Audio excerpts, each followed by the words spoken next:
Vous savez qu'après manger, il faut réciter une bracha pour remercier Akadosh Baruch Hu, dans la mesure où on a mangé kazaït. C'est le minimum de consommation pour devoir réciter la bracha Aharona. Nous avons plusieurs catégories de bracha Aharona. Birkat Amazon, si on a mangé du pain. Ala Mihya vers la Kalkala pour des gâteaux, des céréales. Et Ala Etz vers Alperia Etz pour les fruits dont Eretz Israël a été loué, comme des raisins, des grenades, des figues, des olives, des dattes. Mais également Ala Geffen vers Alperia Geffen si on a bu du vin. Ce sont en général les catégories de fruits pour lesquels on doit faire la bracha qu'on appelle Me'en Shalosh. Ça s'appelle Me'en Shalosh parce que à la Mihya val Kalkala, ça résume les trois brachot de Birkat Amazon. Mais à part ça, on a aussi Boré Nefashot. Si il ne s'agit pas d'une consommation de pain, ni une consommation de gâteaux ou des 7 fruits d'Eretz Israël, alors on doit faire la bracha de Boré Nefashot. Boré Nefashot dans quel cas? Pour la boisson. Si on a bu un révi'it de boisson, ce n'est pas du vin, d'un trait, alors on se doit de réciter la bracha de Boré Nefashot. Après cette boisson, combien c'est révi'it? 8 centilitres,1 au minimum. Et si c'est, par exemple, de la viande qu'on a mangée, ou inversement du fromage, des œufs, tout ce qui n'est pas végétal, alors on fait la bracha de Boré Nefashot par la suite. Mais combien de temps nous avons pour pouvoir réciter cette bracha? Est-ce qu'il faut tout de suite après? Dès que j'ai terminé de manger, immédiatement?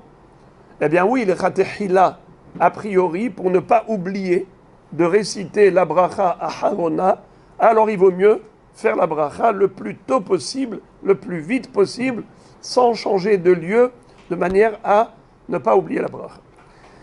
Mais si on n'a pas fait tout de suite la bracha Aharona, on a combien de temps encore pour se rattraper? Quel est le laps de temps maximal pour ne pas perdre la bracha Aharona? Alors, c'est une question de sensation, de satiété ou d'assouvissement. C'est-à-dire, j'ai mangé, j'étais rassasié, mais voilà que le temps a passé et j'ai à nouveau faim. Eh bien, j'ai perdu la chance de pouvoir réciter la bracha pour la consommation précédente ou pour de la boisson. J'ai bu, Baruch Hashem, j'étais désaltéré, mais je n'ai pas fait immédiatement la bracha de Boré Nefashot. Alors j'ai perdu l'occasion de faire la bracha Harona de Boré Nefashot. Pourquoi? Parce que j'ai à nouveau soif. Si j'ai à nouveau soif, ou bien j'ai à nouveau faim, ça veut dire que ça y est, le temps de digestion est passé, je ne profite plus de la consommation précédente, donc la bracha Harona, je l'ai perdue. Parfois, on a du mal à jauger. Est-ce que, ça y est, j'ai déjà faim ou je n'ai pas encore faim? Ou bien, est-ce que je suis assoiffé ou bien je n'ai pas vraiment soif? Alors, qu'est-ce qu'il faut faire?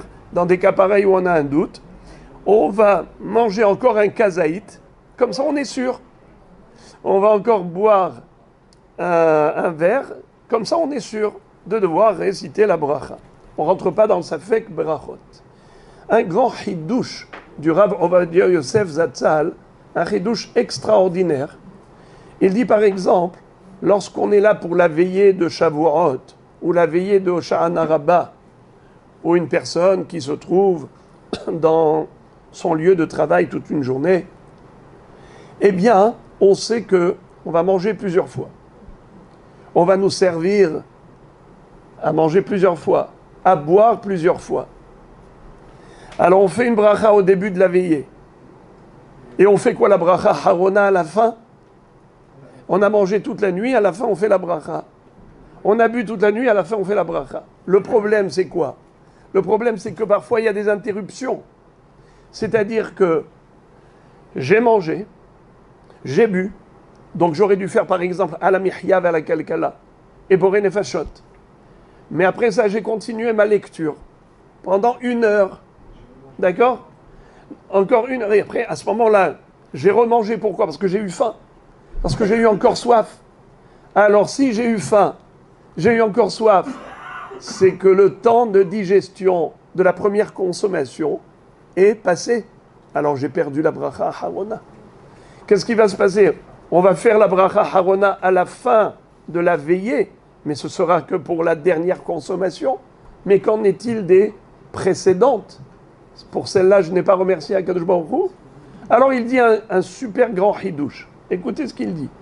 Il dit, on fera la bracha harona après chaque consommation, mais pas la bracha rishona. C'est-à-dire, je sais par exemple que maintenant, je vais arrêter de manger pendant 1 heure. Je vais arrêter de boire pendant 1 heure, par exemple. Alors là, puisque je sais qu'après je vais avoir encore faim et encore soif, alors je fais immédiatement la bracha harona. Mais après ça, quand je vais manger et boire, je ne vais pas refaire la bracha rishona, la première bénédiction avant de manger, avant de boire. Pourquoi? Parce que j'avais l'intention de manger toute la nuit. J'avais l'intention de boire toute la nuit, ou bien dans son lieu de travail toute la journée. Donc la première bénédiction, je ne la refais pas à chaque fois. C'est que la dernière bénédiction que je refais en fonction du laps de temps qui nous sépare d'une consommation à l'autre. Pourquoi? Il dit, mais comment ça se fait? Pourtant, tu as fait la dernière bénédiction. Alors, a priori, tu dois refaire la première bénédiction par la suite. C'est quoi cette histoire-là?